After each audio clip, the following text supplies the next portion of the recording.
भगवान बुद्ध सद्विचारों का प्रचार करने के बाद राजगृह लौटे, लेकिन नगर में सन्नाटा था। उनके अनुयायी ने उन्हें बताया, भगवान एक राक्षसी को बच्चों का मांस खाने की लत लग गई है। नगर के अनेक बच्चे गायब हो गए हैं। इससे नागरिकों ने या तो नगर छोड़ दिया है या वे अपने घरों में दुबके बैठे हैं। भगवान बुद्ध को यह भी पता चला कि उस राक्षसी के कई बच्चे हैं। एक दिन बुद्ध राक्षसी की अनुपस्थिति में खेल के बहाने उसके छोटे बच्चे को अपने साथ ले आए। राक्षसी जब घर लौटी तो अपने बच्चे को गायब पाकर बेचैन हो उठी। सबसे छोटा होने के कारण उसका उस बालक से अधिक लगाव था। बेचैनी में ही उसने अपनी रात काटी। सुबह जोर जोर से उसका नाम पुकार कर उसे ढूंढने लगी। नहीं पड़ जाओगी? तब राहुल की देखभाल कौन करेगा? माताजी यशोधरा उत्तर देती, मेरे पति अब सन्यासी बन चुके हैं। वे पृथ्वी पर शयन करेंगे तथा जंगली फूल फलों का भोजन करेंगे। ऐसे मैं भला राजभवन में सुख के साथ कैसे रह सकती हूँ? आप कृपया दुखी न हो राहुल में कि इसके पिताजी की छवि को देखें। इससे आपको शांति मिलेगी। प्रजावती राहुल को छाती से लिपटाकर रो पड़ी। सिद्धार्थ के चले जाने के बाद कपिलवस्तु का हर व्यक्ति उदास हो गया। राजमहल में तो दुख का साम्राज्य ही स्थापित हो गया। ऐसे में केवल नन्हे राहुल की लिकारियां ही राजमहल में गूंजती तथा सबका मन बहलाती। ये भी जाने, स्कूल और छात्रों के लिए सुविचार आप क्या लेना पसंद करेंगे? उदासिया मुस्कान। एक बार गौतम बुद्ध किसी गांव से गुजर रहे थे। उस गांव के लोगों को गौतम बुद्ध के बारे में गलत धारणा थी, जिस कारण वे बुद्ध को अपना दुश्मन मानते थे। जब गौतम बुद्ध गांव में आए तो गांव वालों ने बुद्ध को भला बुरा कहा और बदुआएं देने लगे।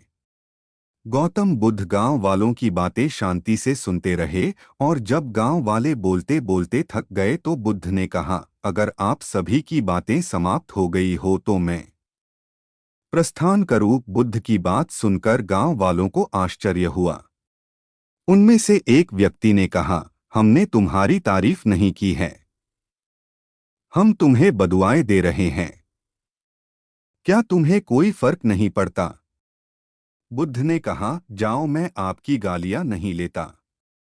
आपके द्वारा गालियां देने से क्या होता है? जब तक मैं गालियां स्वीकार नहीं करता इसका कोई परिणाम नहीं होगा। कुछ दिन पहले एक व्यक्ति ने मुझे कुछ उपहार दिया था, लेकिन मैंने उस उपहार को लेने से मना कर दिया तो वह व्यक्ति उपहार को वापस ले गया।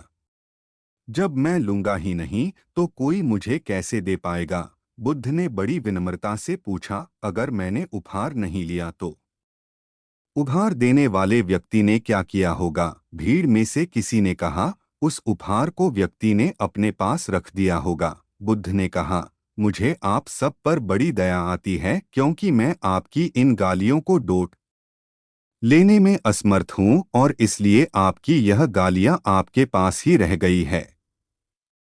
वापस लगते हैं क्या? तो बुद्ध बोले, जब तुम इतनी छोटी सी चीज को वापस नहीं जोड़ सकते तो तुम सबसे शक्तिशाली कैसे हुए? यदि तुम किसी चीज को जोड़ नहीं सकते तो कम से कम उसे तोड़ो मत। यदि किसी को जीवन नहीं दे सकते तो उसे मृत्यु देने का भी तुम्हें कोई अधिकार नहीं है। ये सुनकर अंगुलीमाल को अपनी गलती का एहसास हो गया और वह बुद्ध का शिष्य बन गया और उसी गांव में रहकर लोगों की सेवा करने लगा। आगे चलकर यही अंगुलीमाल बहुत बड़ा सन्यासी बना और अहिंसा नाम से प्रसिद्ध हुआ। अछूत व्यक्ति। एक दिन गौतम बुद्ध अपने शिष्यों के साथ एकदम शांत बैठे हुए थे। उन्हें इस प्रकार बैठे हुए देख उनके शिष्य चिंतित हुए कि कहीं वे अस्वस्थ तो नहीं हैं। एक शिष्य ने उनसे पूछा कि आज वह मौन क्यों बैठे हैं? क्या शिष्यों से कोई गलती हो गई है? इसी बीच एक अन्य शिष्य ने पूछा कि क्या वह अस्वस्थ हैं? पर बुद्ध मौन रहे। तभी कुछ दूर खड़ा व्यक्ति जोर से चिल्लाया, आज मुझे सभा में बैठने की अनुमति क्यों नहीं दी गई है? बुद्ध आंखें बंद करके ध्यान मग्न हो गए। वह व्यक्ति फिर से चिल्लाया, मुझे प्रवेश की अनुमति क्यों नहीं मिली? इस बीच एक उदार शिष्य ने उसका पक्ष लेते हुए कहा कि उसे सभा में आने की अनुमति प्रदान की जाए। बुद्ध ने आंखें खोली और बोले, नहीं, वह अछूत है, उसे आज्ञा नहीं दी जा सकती। यह सुन शिष्यों को बड़ा आश्चर्य हुआ। बुद्ध उनके मन का भाव समझ गए और बोले, हाँ, वह अछूत है। इस पर कई शिष्य बोले कि हमारे धर्म में तो जात पात का कोई भेद ही नहीं, फिर वह अछूत कैसे हो गया? तब बुद्ध ने समझाया, आज वह क्रोधित होकर आया है। क्रोध से जीवन की एकाग्रता भंग होती है। क्रोधी व्यक्ति प्रायः मानसिक हिंसा कर बैठता है। इसलिए वह जब तक क्रोध में रहता है तब तक अछूत होता है। इसलिए उसे कुछ समय एकांत में ही खड़े रहना चाहिए। क्रोधित शिष्य भी बुद्ध की बातें सुन रहा था। पश्चाताप की अग्नि में तपकर वह समझ चुका था कि अहिंसा ही महान कर्तव्य व परम धर्म। वह बुद्ध के चरणों में गिर पड़ा और कभी क्रोध न करने की शपथ ली।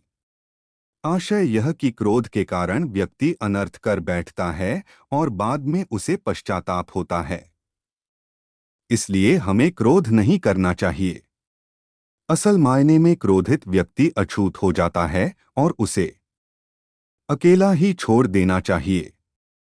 क्रोध करने से तन, मन, धन तीनों की हानि होती है। क्रोध से ज्यादा हानिकारक कोई और वस्तु नहीं है। बुद्ध ने कहा भी है, क्रोध को पाले रखना गर्म कोयले को किसी और पर फेंकने की नीयत से पकड़े रहने के समान है।